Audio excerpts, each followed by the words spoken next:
Hello, everyone, and welcome back to this interview series. We are very happy to be here again in this series. We talk with women who work in science and technology.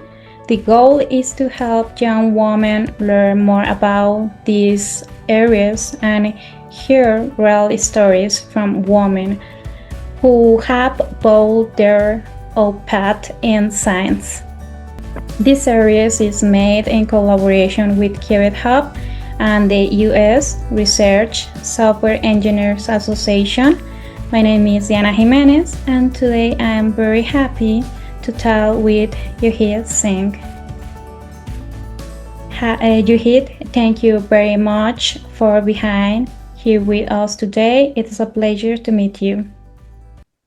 Thank you, Diana, for inviting me here. Looking forward to the great talk. Okay, before we start, I would like to tell everyone a little about you. Juhit is currently working as quantum algorithms engineer and Plaque. She works with quantum algorithms and quantum hardware. She completed her bachelor's and master's degrees in India and later moved to Germany to do her PhD in theoretical physics. She has also worked with neutral atoms, quantum devices. Thank you again for joining us today. Before we begin, would you like to tell a little more about yourself and your work, or would you like to go directly to the question? No, I can tell a bit more about myself. So, yeah, I completed my PhD almost a year now.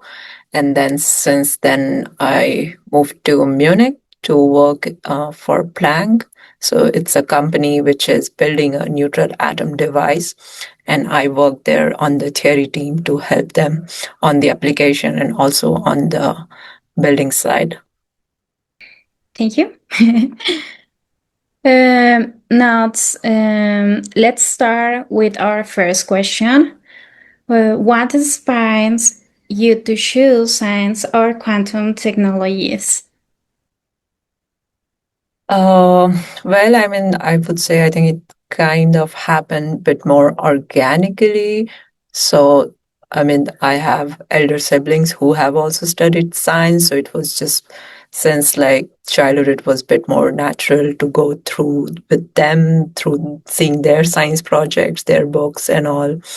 So I think it just happened on the way that I went on to doing further studies in science.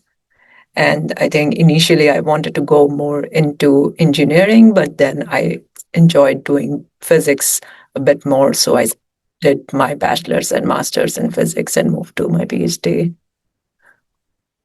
Hey, thank you for your answer. I really like this question because everyone has a different story and something it is a teacher, something it is a family, and something it is a simple curiosity. I think it is always very interesting to hear how people started in science and what happened them choose this path. Now, let's continue with our next question. Can you tell us about a change you had and how you solved it? I think I had a couple of academic challenges because during my basic qualifications, we were lacking bit more background knowledge, and for the opportunities differ from country to country. The circumstances are different. So when I was doing, I had to switch a lot of places for my bachelor's and master's, and then I switched a country for doing a PhD because this was a better place to do a PhD here. So I think this was probably one of the most challenging part, to constantly relocating, meeting new people, and adjusting new culture, new language, and everything. So I think this was probably the most, but also the most interesting part of my entire academic journey, was to meet new peoples and learn their stuff. So, yeah. So, I mean, I was just trying to be as open as I can to learn these things. And yeah, I mean, I think this mostly worked out for me. But yeah, it was a lot of ups and downs throughout the way. Thank you for sharing that. Okay, I think this is one of the most interesting question because everyone has changed in all the interviews have done have seen that every person has a different stories. Yeah, I Okay. know. Mm, and as university student, something I think about my futures and what I will do after my studies. Because of that, it is very helpful to hear stories from people who already have experience in science and technology.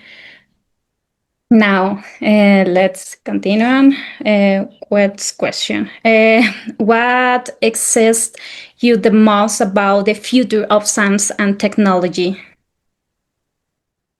I mean, if I talk particularly about my field, is like there is something new, you can say, literally every day. And there's different platforms, different technologies. No one can tell what's going to happen from 10 years from now, but it's also very looking very promising throughout. So I'm really, really looking forward to see the future of quantum technologies, where it goes.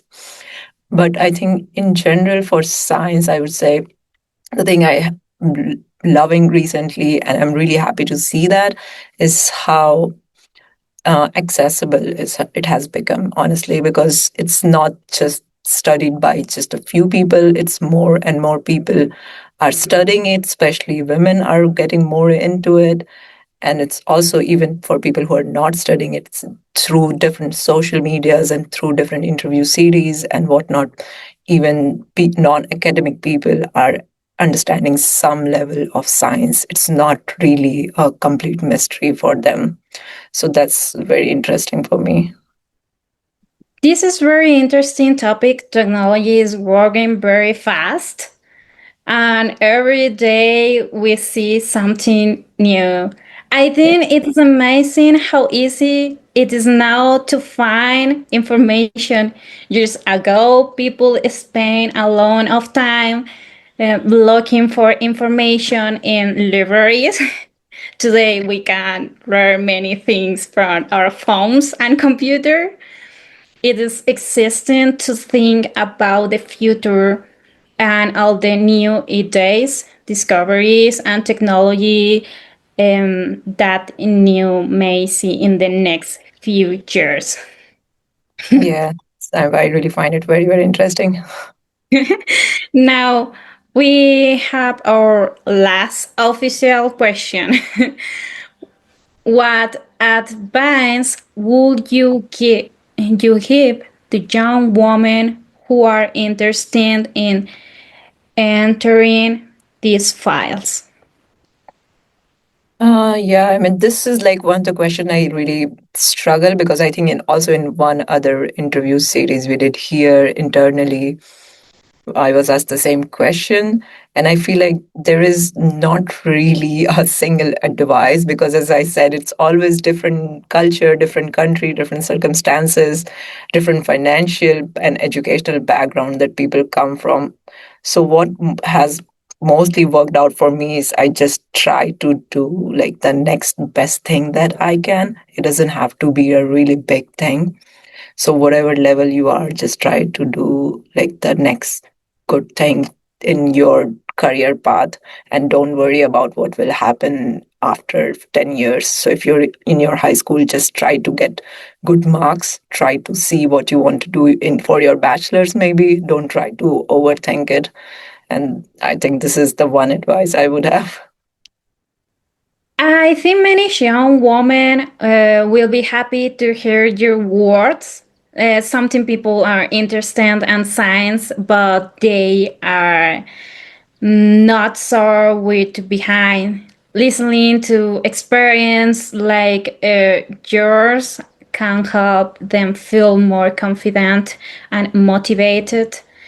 Before we finish, I would like to ask one last question. Yeah. um, how do you feel about your work and everything you have done until now? Actually, very interesting. I'm really grateful that I moved here for my PhD, and then I was still thinking whether I want to stay in academia or whether I want to move to an industry. But I found Planck, which is a pretty interesting place to work. It's an industry, but we are still developing a lot of things. So it's a very research oriented environment. So I still get to do what I want. So I feel like I'm an academic person with some additional responsibilities, but it has been pretty interesting so far. It's full of curiosity, I would say. I like to ask this question because every woman has a different story. Um, for me, it's always inspiring to hear this experience because they remind us that every journey is different and that every step is important. Jahed, thank you very much for your time and for sharing your experience with us today. It has been a pleasure talking with you. Thank you so much for inviting me. It was fun talking to you.